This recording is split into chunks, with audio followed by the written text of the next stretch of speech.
Hello friend, Reena लोकगीत YouTube channel में आप सभी का स्वागत है।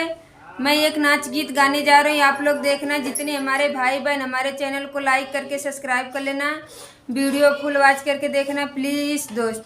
हेलो दोस्तों, किरण लोकगीत यूट्यूब चैनल पर भी जाइए, आप लोग अपना प्यार दुलार आशीर्वाद दीजिए। वीडियो फुल आवाज़ करके सुने, लाइक करें, सब्सक्राइब करें, कमेंट करें, शेयर करें। आप लोग प्लीज़, आप सबसे रिक्वेस्ट है, मेरे दोनों बहन का आप सब भरपूर सपोर्ट करिए। बहुत ज़्यादा मेहनत कर रही दोनों बहन, इस समय व्यूज एक भी नहीं जा रहा। आप लोग अपना प्यार दुलार आशीर्वाद दीजिए हम दोनों सिस्टर को।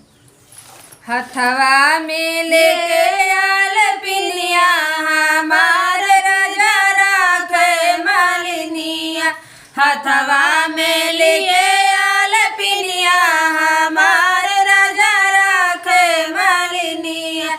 मायके में होते तो मम्मी जी से कहते, मायके में होते तो मम्मी जी से कहते, ससुरे में सास मलकिनिया हमार राजा राखे मालिनिया, ससुरे में सास मलकिनिया हमार राजा राखे मालिनिया।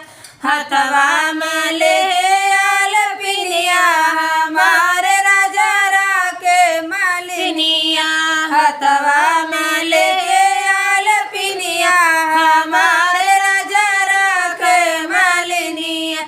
मायके में होते तो चाची जी से कहते, मायके में होते तो चाची जी से कहते, ससुरे जेठान मलकिनिया हमार राजा राखे मालिनिया, ससुरे जेठान मलकिनिया हमार राजा राखे मालिनिया। हथवा में ले आल पिनिया हमार राजा राखे मालिनिया, हथवा में ले आल पिनिया हमार राजा राखे मालिनिया।